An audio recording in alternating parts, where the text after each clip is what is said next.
हम पिछले 5 प्लान में हमारे मंत्री अशोक अरोड़ा जी यहाँ पे रहे, वो एक बड़ा प्रोजेक्ट जो है गिनवा दे कि हमने ये बड़ा प्रोजेक्ट किया है।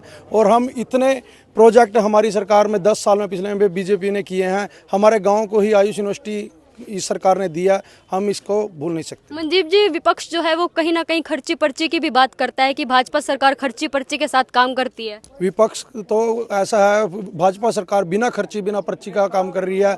हमारे गांव में जो बिल्कुल गरीब परिवार से थे वो लड़के नौकरी लगे हुए हैं। पहले क्या था, जिसके पास पैसे थे पढ़ाई की कोई वैल्यू नहीं थी, रोहतक साइड के लड़के लगते थे।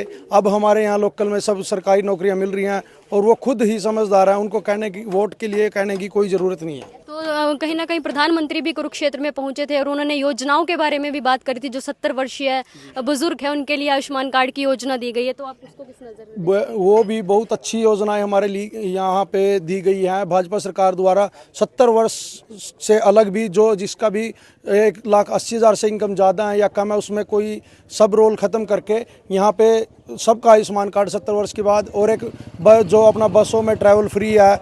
और जो आयुष्मान कार्ड में हमारे गांव में सैकड़ों बुजुर्ग नौजवान इसका फ़ायदा उठा रहे हैं और ये बहुत ही अच्छी प्रणाली सरकार द्वारा अपनाई गई है। पहले सरकार द्वारा विपक्ष बोल रहा था कि मोदी जी ने 5-5 लाख रुपए कहाँ डाल दिए खाते में। अब जैसे 5 लाख का इलाज फ्री है, ये एक मोदी जी द्वारा दिया गया उपहार ही है। तो कहीं ना कहीं समीकरण के बावजूद एक बात निकलकर सामने आ रही है कि लोगों को लगता है कि जो बीजेपी सरकार ने योजनाएं चलाई हैं वो सही तरीके से जो है उन लोगों तक नहीं पहुंच पा रही। वो बिल्कुल सही तरीके से उन लोगों तक पहुंच पा रही है। पहले पेंशन के लिए दर दर भटकना पड़ता था, अब सीधे खाते में पेंशन आ रही है, किसी को कहीं भी जाने की कोई ज़रूरत नहीं पड़ रही है। पहले BPL कार्ड बनवाने के लिए कभी राशन का डिपोधारकों के पास कभी कहीं धक्के खाने पड़ते थे। अब स्वयं फ़ोन पे राशन के लिए मैसेज आ रहा है। तो अब ये भी प्रणाली अगर ठीक नहीं है तो इससे अच्छी प्रणाली तो दोबारा नहीं है। विपक्ष और पक्ष का मुकाबला इस बार देखने को मिल रहा है, तो आपको क्या लगता है कि सुधा जो है कितने वोटों से विजयी होंगे? सुधा जी हमारे कम से कम 25 से 30 हज़ार वोटों से विजयी होंगे। जी सर, क्या बताएंगे, आपके गांव का माहौल क्या कहता है इस बार, कांग्रेस या फिर भाजपा? भाजपा ही। क्या लगता है सर, 10 साल का कार्यकाल भी रहा और आम जनता बहुत बढ़िया है, नाराज नजर आ रही है? नहीं बहुत बढ़िया है, जाकत फ्री लगाना करे बिना पीछे होंगे। और विपक्ष कहता है कि पर्ची खर्ची का यूज ना कुछ नहीं आई, कुछ नहीं है। कुछ नहीं है। अब जो टक्कर है इस बार देखने को लग रही है वो तो होगी, टक्कर तो होने देगी, कोई नहीं है, पर बीजेपी जीतेगी, जब भी जीतेगी। हाँ। क्या नाम है आपका? सुल्तान सिंह जी। बहुत बढ़िया चल रहा। किसका माहौल? मोदी का। अच्छा, मोदी ने जो योजनाएं आप लोगों के लिए लगाई हुई थी उनसे खुश हो आप? हाँ बिल्कुल खुश, सब मौजूद हैं। और विपक्ष के बारे में क्या कहोगे? दावे बड़े विपक्ष के बारे में लोगों को नहीं रहा।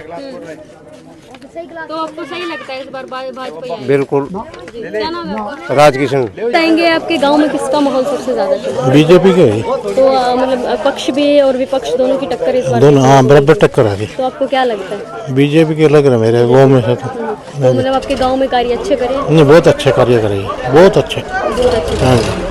क्या नाम है आपका? जगदीश कुमार जी, क्या बताएंगे, कैसा माहौल आपके गाँव का लग रहा है? बहुत बढ़िया लग रहा है यार कि एक तरफ की सरकार लग रही है, बीजेपी की सरकार लग रही है, बहुत बढ़िया। मेरे हाथों में झंडी भी है, आप देख रहे हो, यही है मैम। रोजगार जो लोगों को मिल रहा है नहीं, बहुत बढ़िया, बच्चे लगातार लग रहे हैं, सारा काम बिल्कुल सही तरीके से कर रही है सरकार। विपक्ष भी अपने पुराने दिनों की नीतियां गिनवा रही है।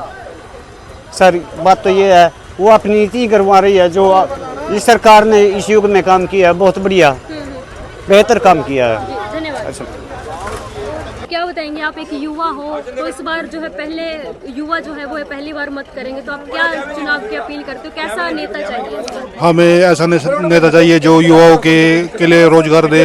जैसे कि 10 साल में बीजेपी ने बिना पर्ची और खर्ची के रोजगार दिया है। अब की बार बीजेपी सरकार हाईटेक बनाने जा रही है। अब की बार हमारे थाने से सुबह बहुत ही ज़्यादा वोटों से विजयी रहेंगे। तो पक्ष भी विपक्ष भी कहीं ना कहीं टक्कर में इस बार नजर आ रहा है। विपक्ष तो सभी अपने कार्यों के लिए काम करते नजर आ रहे हैं। जैसे विपक्ष भी दोनों की कांटे की टक्कर देखने को मिलती है। तो कहीं ना कहीं युवाओं के लिए रोजगार की बात भी विपक्ष करता है कि भाजपा सरकार ने युवाओं के लिए रोजगार का काम नहीं करा। नहीं, ऐसी कोई बात नहीं है। जैसे सबको पता है, बिना खर्चे पर्ची के यहाँ नौकरियाँ हरियाणा में बहुत से गरीब परिवारों को मिली है।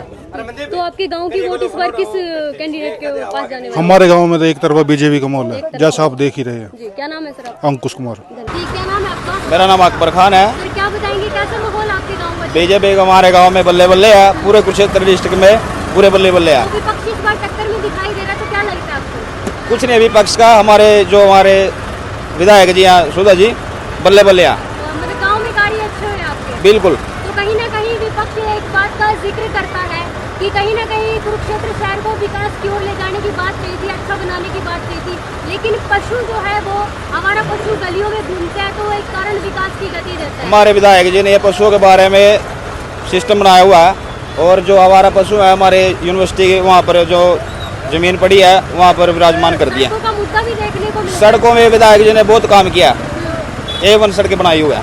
धन्यवाद। धन्यवाद।